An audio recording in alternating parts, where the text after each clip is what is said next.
Hello, and welcome to City Connections. I'm your host, Jody Baumgartner. Now we've got a great show planned for you, so let's dive right in. Now our first story comes to us from the Greensboro Aquatic Center. Since it opened, the Aquatic Center has actually hosted some very exciting events. With an update on these events and with a preview of more to come, here is Susan Brayman.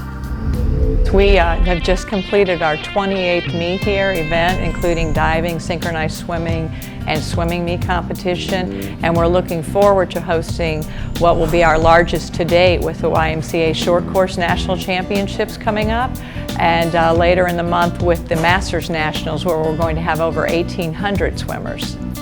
Well, certainly for the coaches and the competitors, it's proving to be a very fast pool and one that everyone's looking forward to competing in. This is one of the deepest pools in the country, in the competition pool. It's a minimum of 10 feet. So we go from 10 feet at one end all the way down 50 meters to the other end. So it's a very deep pool. And in addition to that, the gutters that were designed for here are also deep. They accept a lot of the splash off the side, and that keeps it from coming back in. So the depth of it keeps it from bouncing back up, and those wide, thick gutters will go ahead and accept a large amount of water. So we have 3 pools, and in addition to that, we have a weight room with a variety of fitness equipment in it to use. We have warm water pools, shallow water pools. We also have the whole diving vessel, and so we're offering everything here from lap swimming in warm water, shallow water, to the aerobics classes in the deep water and shallow, diving, learn to dive opportunities. We're even hosting kayak classes, and yeah, we've got a nice variety, something for everybody, we hope. We are open 7 days a week, so folks are welcome to drop by here and come through and take a tour with one of our staff members and talk to our front desk, pick up brochures. So we do encourage people to come by. And some of our events are free for the spectators to attend and observe the facility. In addition, our website, GreensboroAquaticCenter.com, would be a great place to get information. We host birthday parties here, so there's information on that. All of our Learn to Swim programs are about to go up for the summer programming. So there's a lot to be learned there, or you could call our front desk, and that's 315-8498. Thanks, Susan. Now speaking of the Aquatic Center, now's the perfect time to reveal this month's fun fact. Here's the question. How many gallons of water does it take to fill up the pools at the Greensboro Aquatic Center? A, 630,000, B, 970,000, or C, 1.5 million?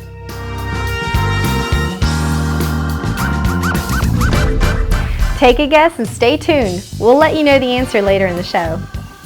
Now that it's warming up, it's time to get outside. Check out Keeley Park. It's undergone some major renovations recently. Tony Royal is up next to tell us all about Greensboro's newest park. This is Keeley Park. It's about roughly 136 acres. We're located right off of Rankin Mill Road on Keeley Road. We're going to have a grand opening late April. We have community gardens. Roughly it's about 40 plots. It's going to be a first come, first serve basis. We do have some storage for your tools and stuff. We're going to furnish some tools, water. We do have a greenhouse too, which is free to the public. If you're interested in renting a plot, the best thing to do is just go into the city website, and it'll give you directions on how to apply to get one of those plots. We have 3 lakes for fishing, which will be a minimum charge. We will be doing day permits, and we will be selling baits. We have a spray ground, which is free to the public. We do have 2 playgrounds. We have over a mile of paved walking trails. We have 2 shelters for rental for birthday parties or whatever you want. We're building new mountain bike trails and new hiking trails, and we're hoping that phase 2 will be in the future. Will be some athletic fields, softball fields, baseball fields. We're going to have to build 1 practice field, and maybe in phase 2 another big playground too also. Our operation hours are 7 days a week from 8 a.m. to 8 p.m. Sandy Neerman has been Greensboro's longtime Director of Libraries, and she has done a wonderful job. Now she's getting the chance to do even more for the city. Last month, Interim City Manager Denise Turner-Roth appointed Sandy Neerman as Interim Assistant City Manager. Here she is to talk about her new role. Well, during the next 4 months, I hope to be able to be a support in any kind of way that our interim city manager may need me. The primary role during this period of time is to provide leadership and guidance to the cultural, recreation, and community character resort area. This assignment, I think, really reflects what our management, accountability, and performance has drawn out for us for the next several years. MAP asks all of us to think more about the service we're providing rather than who provides this service. We're looking for ways to collaborate, we're looking for synergy between our departments, and by my taking this assignment, I think that I'll be able to learn more about collaboration and be able to work with these departments with that as a focus. And I think it's a great example of walking the talk about what MAP is about. With the budget process, as I hope we were doing as a team, we will be working in a situation where I will be giving guidance if need be, helping the departments make some decisions about reductions, and then being support to them as we present our budget to the city manager. So I will manage that process for our result area. The Northeast Branch Library will continue to be a priority of mine as we go forth in the next 4 months. I will be a part of and very involved in the interior design. We will be working with the community, getting back to the community, making sure as we design the interiors that we are aligned with the library program that we developed with the community. So I'll be quite involved with that project. Thanks, Sandy. You have a lot to offer, and we know you're going to do a great job. Now here's an interesting bit of information. Did you know that this month is Fair Housing Month? Fair housing is an ordinance that protects people from discrimination. For more information, check out the city's website at www.greensboro-nc.gov and go to the Human Relations Department. Now it's time for a break, but don't go anywhere. We'll be back with much more.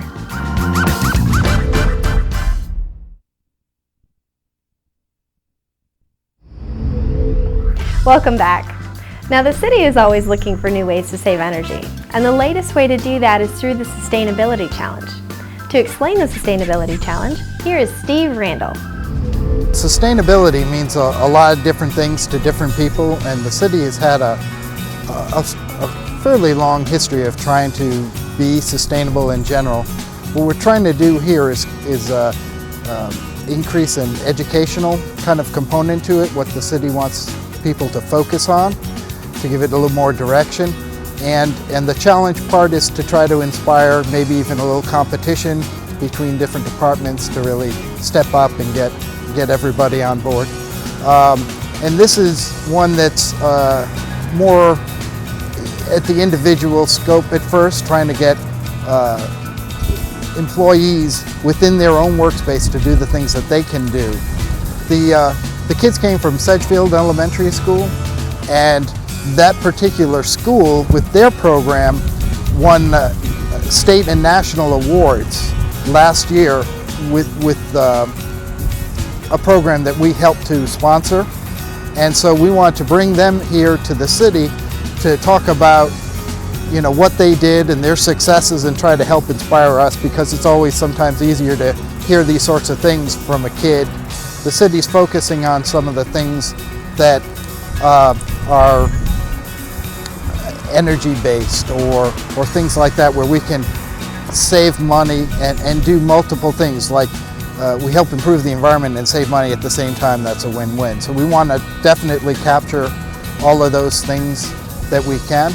That was the whole point for us, but we also want to give them a little publicity for what they've managed to accomplish. In an effort to instill public safety, Departments in Greensboro are teaming up to promote an initiative called the Street Number Campaign. Here is Melanie Neal with more on that story. The Street Numbers Campaign is a collaborative effort between several city departments to make sure that houses are numbered with a proper street address. The inception of the Street Number Campaign began with the Planning Department, Guilford Metro 911 Information Systems, and the Public Affairs Department, and then the Greensboro Police Department, Fire Department have come on board with it as well. It's important for residents because responders need to be able to find your house in the event of an emergency. When people call 911, our information is not always accurate. And so when they give us the address, we're able to identify it quicker on scene. Residents can help out with this campaign by ensuring that their proper address is on their house and it is not blocked from view in any way, and you can see it clearly from the street. If you'd like more information, you can go online at www.greensboro-nc.gov. We are in the middle of budget season, and the city, as well as City Council, would like your input. To find out how you can voice your opinion on the city budget, go to the website at www.greensboro-nc.gov. Your opinion matters. Now here's a list of upcoming events for the month of May.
Now it's time to find out the answer to this month's fun fact. The question was,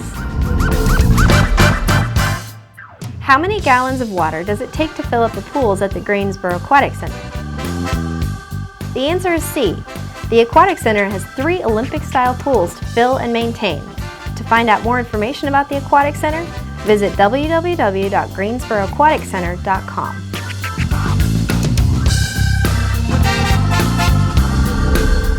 Well, that's the end of our show. Remember to follow us on Twitter at Greensboro City. Until next time, I'm Jody Baumgartner with City Connections. Thanks for watching.